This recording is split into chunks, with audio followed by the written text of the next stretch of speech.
Coronavírus. O combate começa com informação.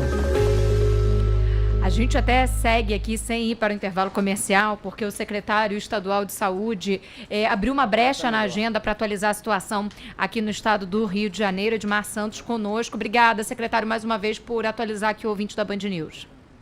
Bom dia aí, Thaís, Rodolfo, Andreasa e a todos os ouvintes da Band News. Secretário, primeiro para o nosso ouvinte que está acompanhando a cada momento uma nova atualização. Chegamos ontem à 4ª morte confirmada aqui no Rio de Janeiro, a primeira na capital, uma mulher de 58 anos que já apresentava aí um quadro de saúde que a incluía no grupo de risco. Qual é o balanço até agora que o senhor pode dividir com os nossos ouvintes?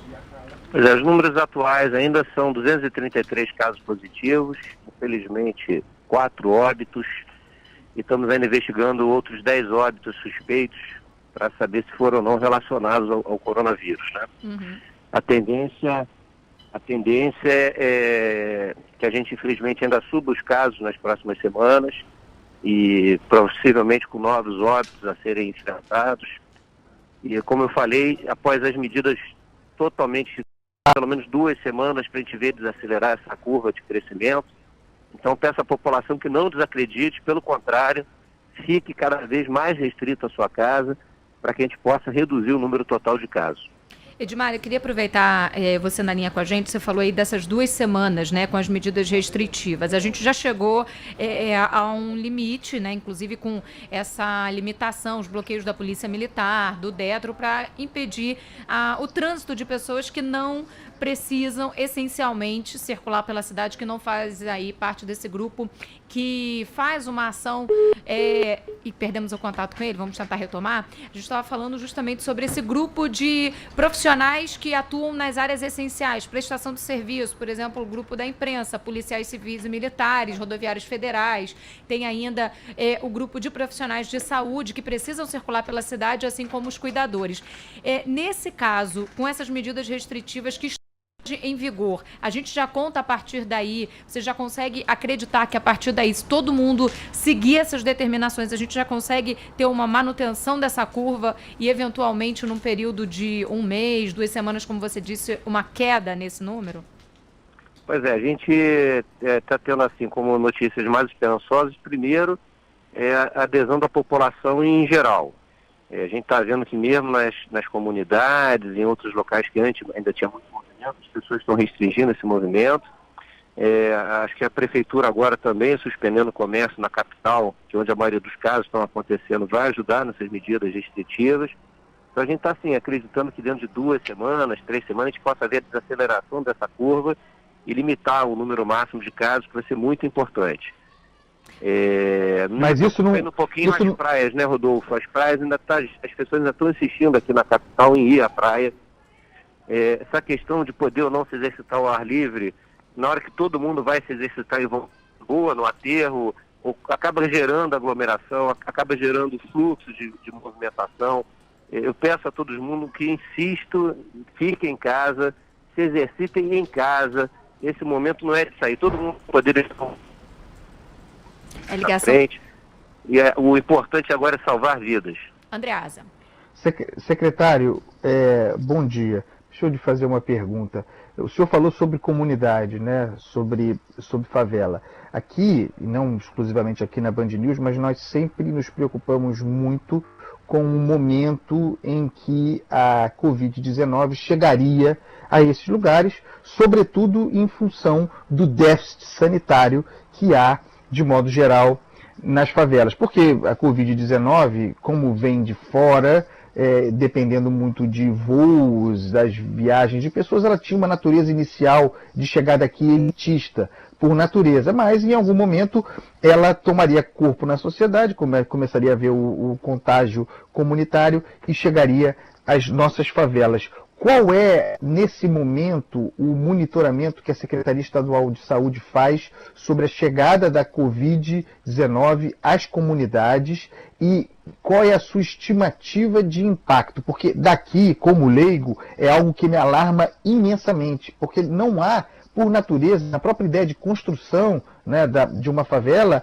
um espaço físico pré-determinado para evitar o contágio. Qual é a expectativa e o que se está fazendo a respeito disso?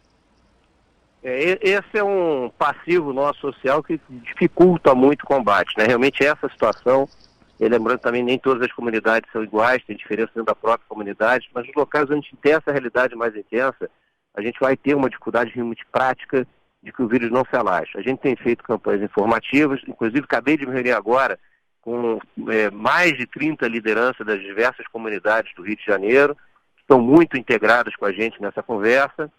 É uma ação que depende muito também da atenção de saúde da família, né, da atenção básica pelos municípios, aqui especialmente na capital, e que a gente está tentando incentivar e coordenar. A gente está buscando uma alternativa de aproveitar os hotéis que estão vazios nesse período, para tentar fechar um acordo que a gente pudesse abrigar ali os mais vulneráveis, aqueles que têm doenças mais graves, especialmente os idosos dessas comunidades, para tentar diminuir o risco de contaminação deles e com isso diminuir o impacto. Mas ainda não está fechado esse acordo, é uma política que a gente vem discutindo aí pelo menos uma semana com o setor, mas espera ter uma luz no fim do túnel nessa semana ainda. Secretário, a gente começou a ver, por exemplo, medição de temperatura no aeroporto agora. Não é tarde demais? Por que não começou com isso antes? Bom dia. Rodolfo, a gente tinha falado sobre isso. Portos e aeroportos são jurisdição federal. O que aconteceu é que desde que essa discussão tornou-se mais acalorosa, depois do decreto do governador, tomando inclusive medidas, obviamente sujeitas à análise dos órgãos competentes federais, mas ele se posicionando em relação à necessidade desse controle, foi facultada a gente uma participação mais próxima.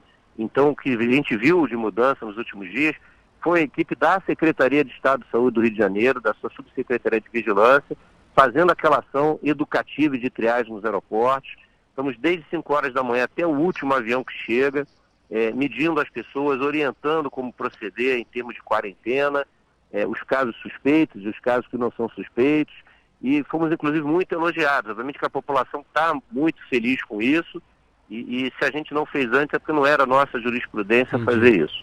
Secretário, por que as crianças elas sofrem menos, são menos impactadas? O que explica isso? Já há estudos que expliquem por que as crianças, elas, nessa faixa, por exemplo, crianças, enfim, jovens, elas têm ali as taxas de letalidade são praticamente inexistentes? Já há alguma coisa nesse sentido? É tipo carro novo, tá mais novinho, não tem menos comorbidades ali? Como eu falo sempre, as verdades científicas desse vírus vai mudar com o tempo. Mas o que se entende hoje é que o início da infecção com esse vírus tem a ver com a ligação de um tipo de receptor, e as crianças abaixo dessa idade de 10 anos, elas teriam menor expressão desse receptor. E com isso elas ficam meio que naturalmente protegidas a uma infecção mais grave pelo coronavírus. Essa é a primeira explicação que se tem para o fato. E justamente por isso, quem tem determinadas doenças ou toma determinados remédios pode ter um risco aumentado. Então, parece que a expressão desses receptores, ou no caso das crianças, a menor expressão desses receptores, é o que serviria de proteção natural para elas. Tá. O que o senhor diz para as pessoas que estão defendendo a tese de que tem que se expor realmente, isola grupo de risco, isola idoso, isola quem tem comorbidade e expõe o restante da população na rua? Até alguns citaram, por exemplo, a Holanda parece que está fazendo isso. Não sei qual vai ser o resultado disso. O Reino Unido, né? Mas olha o tamanho da Holanda também, exatamente, né? Exatamente. A Grã-Bretanha, né? A Inglaterra, enfim, o Reino Unido estava fazendo isso. Depois de tanta pancada ontem desistiu e está mudando, inclusive com quarentena já a partir de ontem, a sua forma de enfrentar o coronavírus. O que o senhor tem a dizer a essas pessoas do tipo, bota quem tem imunidade para enfrentar, vai sim ter problema aqui ao colar, mas aí as pessoas ficam imunizadas e segura mais o grupo de risco isolado? Rodolfo, essa foi uma proposta de vacinação natural, vamos chamar assim, e quem puxou essa tese foi o Reino Unido, e ele já voltou atrás, já está indo para a medida que os outros todos estão tomando de isolamento social. O único que foi pendurado nessa história aí foi a Holanda. A gente já viu que a gente não consegue isolar a transmissão desse vírus. Então imaginar que você vai conseguir isolar os velhinhos em algum lugar, que sem contato do resto do mundo, que o vírus não vai chegar neles, me parece um risco muito grande de dar errado, né? Então a própria Inglaterra já entendeu isso, já está voltando atrás nas medidas. Eu acho que o que o resto do mundo fez, alguns com atraso, se Deus quiser, nós fizemos no momento certo, é o isolamento social para adequar o número de pacientes graves à oferta de leite. Não tem outra mágica no momento a ser feita que não é essa, a menos que surja um remédio comprovado contra o vírus. Tá. Secretário, tem uma pressão econômica muito grande, e o senhor sabe disso e certamente sente, para que se desmobilize o confinamento, o isolamento social, né? Há uma estimativa de achatamento da curva e de que, diante disso, as pessoas possam, com cuidado, voltar ao convívio, ao trabalho. Isso é um argumento, sobretudo, uma preocupação de ordem econômica, que faz sentido porque as pessoas estão com medo de perder emprego, as empresas quebrarem. Do ponto de vista sanitário, né, pensando como homem público, isso é algo que já se discute no governo do Estado, já uma previsão, uma projeção sobre quando se poderia flexibilizar esse isolamento recomendado, ou ainda não está na ordem do dia do governo do Estado do Rio de Janeiro? Não, já está desde o início. A gente tem um grupo de pesquisadores e modeladores matemáticos acompanhando a evolução da nossa curva e comparando com a dos outros países. Vamos detectar um momento que a curva vai desacelerar, e aí verá um momento que a gente consegue estabelecer que é seguro sair do isolamento social sem reacender a epidemia. Então a gente tem essa preocupação, é preciso haver realmente o equilíbrio entre a necessidade de saúde e a vida da pessoa, de todas as pessoas depois dessa crise, né? Desemprego e fome também matam. Então é preciso que a gente tenha esse equilíbrio entre as duas coisas, mas com o foco principal de salvar vidas. Então a gente fez as medidas que são necessárias. O governador foi muito feliz em atender essa minha orientação técnica, corajosamente, fomos o primeiro a sair nessa frente. Agora está fácil falar isso, o mundo inteiro está fazendo, mas estamos sim de olho de qual vai ser o momento adequado, depois desse achatamento da curva, para a gente poder diminuir essas restrições sociais, sem risco de voltar a uma epidemia grave e permitindo que a economia volte a respirar. Então há sim uma preocupação nossa de fazer isso. Estimativa de tempo para isso o senhor não consegue fazer, né? Não tem. A gente primeiro tem que confirmar aí entre o dia 4 e 10 de abril se a gente efetivamente alcançou o achatamento da curva, é o primeiro ponto de checagem, e a partir daí seguindo acompanhar a curva horizontal durante um tempo, e aí vai ser possível fazer a modelagem matemática para dizer em que momento sai. Por enquanto é precoce, não há capacidade de prever isso agora. Todo mundo está com tanta notícia ruim. Eu agora mais cedo recebi de uma fonte, uma informação de que as medidas tomadas pelo Rio de Janeiro, citadas pelo senhor agora, mas é claro que isso ainda é embrionário, já começam a surtir algum efeito, né? A gente, claro, tem 4 mortes, tem outras investigadas, tem casos aí também muitos confirmados, né? Dezenas, mas que o Rio de Janeiro dá um primeiro sinal nesse iniciozinho de curva, de sinais positivos diante das medidas tomadas. O senhor confirma essa informação, mesmo sendo ainda um iniciozinho disso? Eu acho precoce. É precoce dizer isso. Isso pode nos trazer um risco de desmobilização. Não tem número de casos suficiente e tempo de acompanhamento para cientificamente eu atestar isso. Então, não, é precoce. Eu refuto são impressões apenas. A gente vai começar a ter certeza disso mais para frente, entre o dia 4 e 10 de abril. Aí eu posso dar informações mais consistentes sobre isso. E vacina, para finalizar, a vacina da gripe, que a gente registrou falta em Mesquita e alguns pontos do Rio de Janeiro também. Há falta de vacina pela procura muito grande, ou é problema de logística que ao longo do dia de hoje será corrigido junto com as prefeituras? Rodolfo, lembrando que a vacina é de aquisição e distribuição do Ministério da Saúde. Foi proposto a antecipação da vacinação, então a produção da vacina, que é nacional, não está acompanhando a capacidade de entrega. Então os lotes foram entregues em quantidades reduzidas. Ontem à tarde chegou um outro lote para a gente, que a gente já está distribuindo para os municípios hoje. O Estado é só o redistribuidor, ela já vem carimbado com a quantidade para cada município.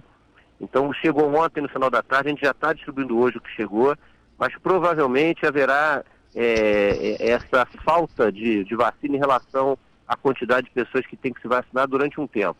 Mas ao longo da campanha isso vai se ajustando.